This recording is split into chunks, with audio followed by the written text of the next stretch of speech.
Hürmetli vatandaşlar, bugünkü leksiyamızı başlayımız. Leksiyada size Gazi Ruzi. Washington'dan sözleyimiz. Bugünkü leksiyamızın mavzularımında dikkat Turan Efendi. Prezident Trump'ın diplomatiyası.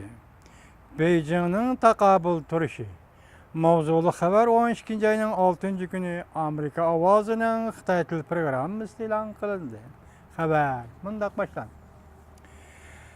Ezelden cüretlik söz kılıp adetki kaidelerini bozup taşlaş bilen pəxərlənə Prezident Trump, Tayvan'ın prezidenti Tsai Ing-wen bilen telefonda sözleşip, Amerika'nın 40 yılga yakın davamlaşkan diplomatik kaidelerini bozup taşladı.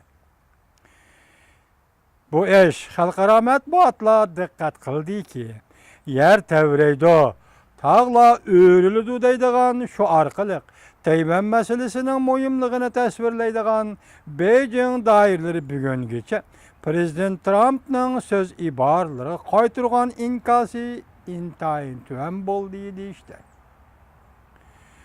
Amerika Wall Koçisi gizit 12. ayının 5. günü haber kılıp mındak görsetti. Prezident Trump, Tayvan'ın prezidenti Tsai Ing-wen bilen telefonda sözleşkenden keyin, Jungo'nun Taşqi İşler Ministerligi muhbirleri kütüp eleş yığınıda Prezident Trump'ın yeni teşkillengen hükümet kabineti bu meselenin Beijing üçün mühimliğini yaxşı biletti, dedi. Bayanatçılığı mundaq görsetti. Tayvan meselesi Amerika-Jungo münasebetinde mühim mesele. Sezgörü mesele. Bu mesele Prezident Trump ve onun teşkilinatkan kabineti Jungo tarafından bu mesele doğrusundaki meydanı intayin eniqtab görsetti bayanatçılığı efendim. Jungo-Tayvan meselesi Jungo'nun içki meselesi dep ta'kidlab keldi hazırgacha. Amerika'nın aralashış huquqi yo'q deb ta'kidlab keldi. Qiziq vatandaşım Turan efendi. Bu Tayvan Yaponiyanın qo'lidan mustamlik hissasini azod qilgan Amerika bugun nima deydi? Amerika'nın Tayvanning ishlariga aralash huquqi yo'q ala shahrini. Gap qilay desam bo'ladi ekan, gapni qilaversa bo'laveradi ekan Turan efendi. Jungo armiyasının bir nefer generali Jungo Kompartiyası hükümeti Tayvan meselesi boyunca Amerika bilen bir meydan yadro vuruşu kıldı. Xi'an şehrinin şarkıdaki yerlerini bulup mu cümleden Jungo'nun payitahtı Beijing, iktisat merkezi Şanghay katarlık şehirlerini kurban kılış tayarlanıp koydu da bayanat ilan kılganı. Aynı vaxtda Jochunhu demdi bir Xitayning generali müşuna joylagan edi. Lekin bu sözler avval sözlengen bolsun mu? Beijing'deki chet el muhbirleri şunun dikkat kıldı ki bu qatam Prezident Trump Amerika'nın bir neçe 10 yıl davamlaşkan diplomatik kaide nizamlarını bozup taşlap Tayvan prezidenti bilen telefonda sözleşkenligiga Jungo tarafından qaytırga inkası intayin tüven boldu. Bunaqa aytganda asosiyatdan jimib ketdi desam bo'ladi. Beijing faqat bu ish to'g'risida Amerika bilan qattiq aloqalashimiz deyiladi xolos. Reuters agentlik xabar qilib mundaq ko'rsatdi. Beijing Jungo'ning bayonotchisi Lukan Amerika bilan qanday qattiq aloqalashish bo'lganligining tafsilotini bevosita tushuntirishni rad qildi.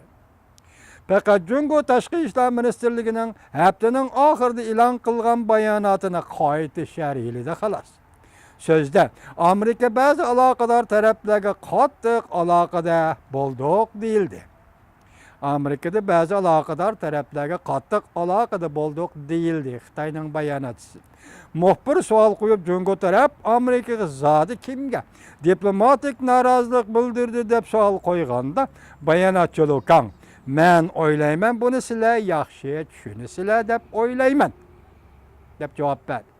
Ba'zi tanqid qilguvchilar qarta Prezident Trump mundaq ko'rsatdi. Jungo o'zining pulning ko'risini tushirib, bizning shirkatlarimizni raqobatga qatnasha olmaydigan holga keltirib qo'ydi. Bizning Jungo eksport qilgan tovarlarimizga eg'ir boj qo'ydi. Amerika ularning eksport tovarlaridan eg'ir boj olmadi. Jungo, Janubi Jungo dengizi zo'r ko'lamda harbiy aslahalarni yasab chiqdi. Bizden yani Amerika'dan bir qatam so'rab baqdimi? yoki manda bir ish bordi deb baxtimi, men bunda ish bo'ldi deb qaramayman. Haftaning birinchi kuni o'tkazilgan muxbirlarning söyleşi yig'inida chet el muxbirlari Prezident Trumpning Amerika Jungo munosabatiga munosabatlik Twitterga yozgan maqolalarini qanday javob qaytarishni so'raganda bayonotchi Lukan mundaq dedi. Ol ko'chisi xabar qilib mundaq ko'rsatdi. Bayonotchi Lukan Prezident Trump yakshanba kuni Twitterga yozgan Jungoning pul kursini tushirganligidagi Janubiy Jungo dengizi to'g'risidagi Jungoning harakatlari to'g'risida xash ko'z qarashlarni o'tirib qo'ydi, lekin Lukan Prezident Trump eg'izga olgan Janubiy Jungo masalasi, pul kursini, Xitoy pulining kursini tushirish masalasi to'g'risida muxbirlarning qo'ygan savoliga javob berishni rad qildi deb ko'rsatdi Wall ko'chisi gazeti.